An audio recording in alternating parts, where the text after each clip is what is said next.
Queen of Scotland. Mistress Mary, quite contrary, how does your garden grow? With silver bells and cockle shells. Her name was Mary. She was raised in Paris, where gaiety and laughter were loved, and she came to rule over Scotland at a time when laughter was considered sinful, and frivolity, such as the new queen indulged in, was thought disgraceful. She was stubborn and contrary, however, and insisted upon having a good time. She wore pretty clothes decorated with silly little silver bells, and although the bearded, deeply religious men of Scotland warned her to behave, Mary went on tripping the light fantastic. Her subjects didn't even approve of the fancy French food she liked. She introduced an expensive seafood called cockle shells, which her subjects, for some reason, thought scandalous. And all of these contrary little things were to cost her the respect of her people and lead one day to disaster. For Mary, Queen of Scots, who would rather have danced in a garden than have ruled a kingdom, was finally brought to her death.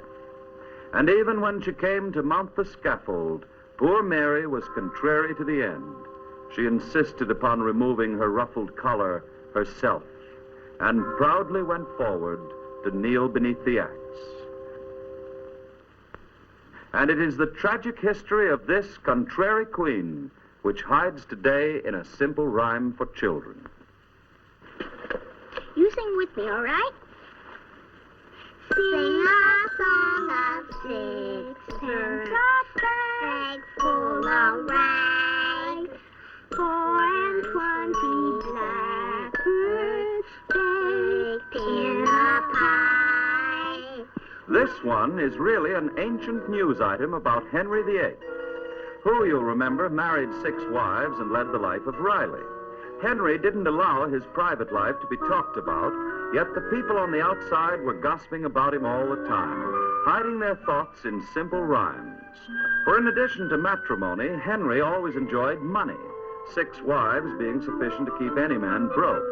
He was always confiscating wealth from his subjects, and even when the cash was gone, he was perfectly willing to collect in trade, like taking this rye from the farmers. The 24 blackbirds baked in a pie were really 24 title deeds, the ownership papers of 24 estates which Henry had confiscated from the church. It was actually the custom of that day to put royal presents into pastries, so into a pie went the 24 deeds. They baked it, and after a stag dinner broke it open, whereupon Henry proudly handed each of his sidekicks a cut of the proceeds. These pals were happy enough to sing, for they had now become very rich landowners. So, when the pie was opened, the birds began to sing. To come to the final one, probably the best-known lullaby in the world tells one of the least-known chapters of the world's history. Hush, a baby, on the treetop, when the wind blows, the cradle will rock. A million small children going peacefully to sleep each evening as they hear the most sweet and innocent of all the rhymes of Mother Goose. Yet this song once rocked a kingdom and changed the history of nations. The true story begins at a time when the people of England suffered under a dictator who had stolen away all of their privileges, save the right to suffer. The dictator was their king, James II, symbolized by the royal oak insignia.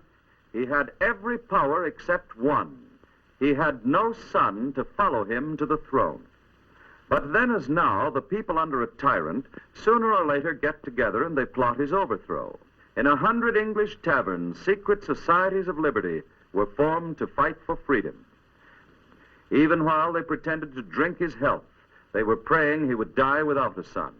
So then the throne would automatically pass to a decent, modern-minded couple in Holland, William and Mary.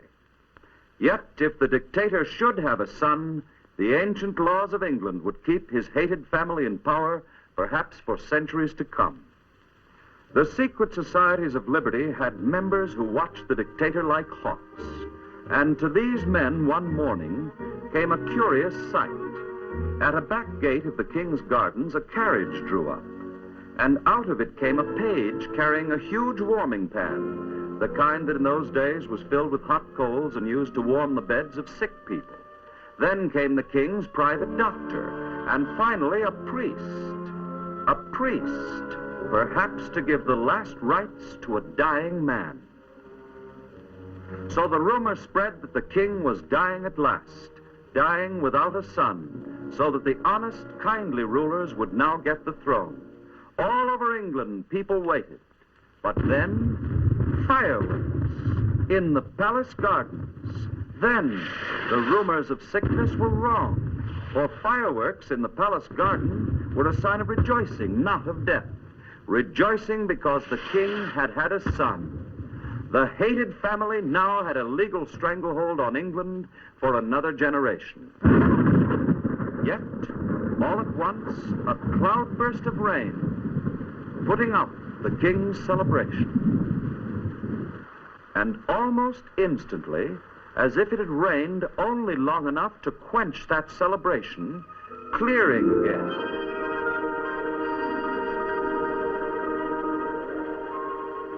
A miracle, an act of God.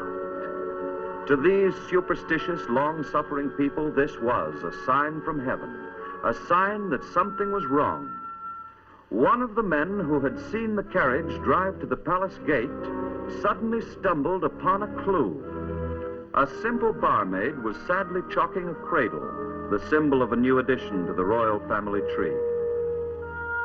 An infant? Then why that great warming pan? Big enough to hide something. Big enough to hide a baby. Could this be a national fraud? Perhaps an orphan child sneaked into the palace. Yes, the king had cheated them.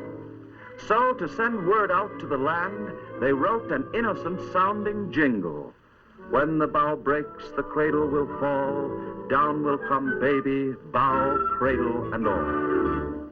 Copies were even hung up on the palace gates, and within a few weeks, the people were in revolt. Push the false baby down from the royal family tree. We are victims of a fraud. Actually, whether the hunch was right or not, the whole nation shouted that it had been betrayed. The people sent an invitation to the Dutch prince and princess to come and rule them fairly. And James II, dictator and tyrant, had to get into a closed carriage, sneak aboard a ship for France, and stay in exile for the rest of his days.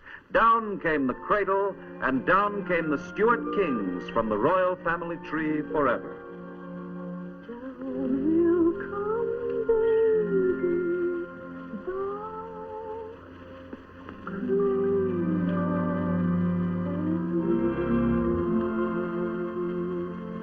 These are some of the mysteries hidden in Mother Goose. There may be many a new one added to this book someday, like the jingle that turned up only recently in the passing parade, which probably honors the unlovely character known as Adolf Hitler. A hunter named Fritz, as we know, caught a bear by the tail in the snow. He was terribly vexed and awfully perplexed, for the bear simply wouldn't let go.